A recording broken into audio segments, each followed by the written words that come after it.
अब करेगा चीन पर K9 वज्र का प्रहार। पहली बार LAC पर उतरा भारत का योद्धा। पीठ दिखाकर भागते नजर आएंगे चीनी सैनिक। कोरोना के बीच चीन ने LAC पर फिर से तनाव का माहौल बना दिया है। भारत इस वक्त कोरोना की दूसरी लहर से उबर भी नहीं पाया है कि चीन ने बेहद घातक और लंबी दूरी तक मार करने वाली हथियार सीमा पर डिप्लॉय कर दिए हैं। इस बार चीन लंबी चौड़ी प्लानिंग के तहत काम कर रहा है, इसलिए भारत भी अपनी तरफ से माकूल तैयारी कर रहा है। भारतीय सेना के अधिकारियों सहित आर्मी चीफ MM नरवणे ने हाल ही में सीमा का दौरा किया था, जो काफी अहम बताया जा रहा है। अब भारत ने चीन के खिलाफ एक और बड़ा एक्शन लिया है। भारतीय सेना ने अब पहली बार LAC पर वो योद्धा उतार दिया है जिसकी तैनाती यहाँ पर कभी नहीं की गई थी। जंग का माहौल बदल देगा ये योद्धा।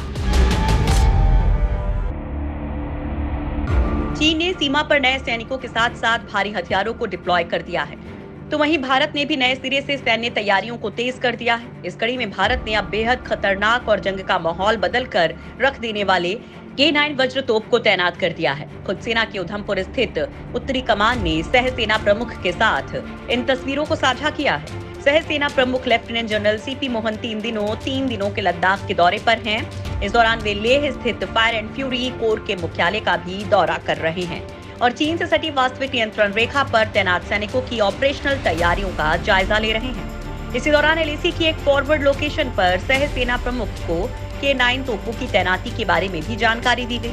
ये पहली बार है कि K9 तोपों को LAC पर तैनात किया गया है। आपको बता दें कि साल 2017 में भारत ने दक्षिण कोरिया से 100 K9 तोपों का सौदा किया था।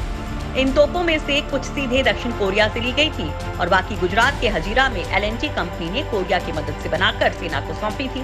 इसी साल फरवरी के महीने में L&T ने थल सेना प्रमुख जनरल MM नरवणे को 100वीं तोप सौंपी थी। बेहद खास है भारत की K9 वज्र तोप।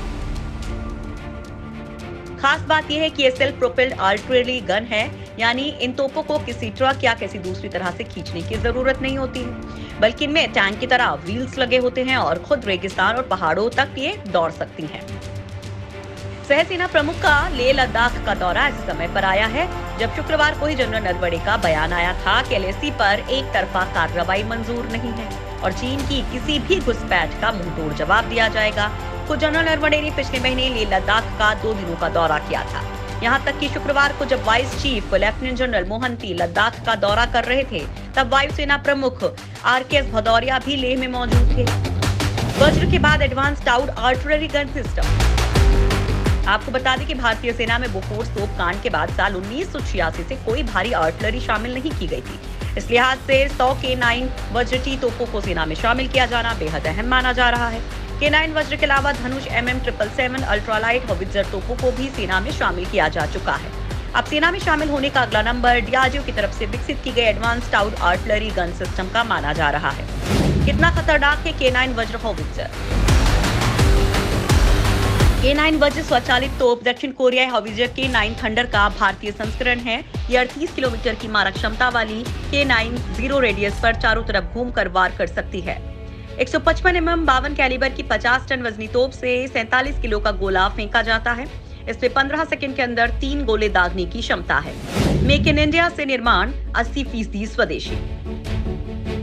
दक्षिण कोरियाई कंपनी हानवा टेकविन ने इसकी तकनीक दी है और इसका निर्माण L&T ने किया है। मई 2017 में रक्षा मंत्रालय ने वैश्विक बोली के जरिए L&T को ऑर्डर दिया था। 4,500 करोड़ रुपए में 100 K9 वज्र निर्मित करने का ऑर्डर दिया गया था। गुजरात के हजीरा में इसके लिए जनवरी 2018 में निर्माण इकाई शुरू की गई थी। नवंबर 2018 में पहली K9 वज्र हॉवित्जर भारतीय सेना में शामिल की गई थी। 80% स्वदेशी कार्य पैकेज के निर्माण में 1000 MSME कंपनियों ने कल पुर्जे बनाए थे।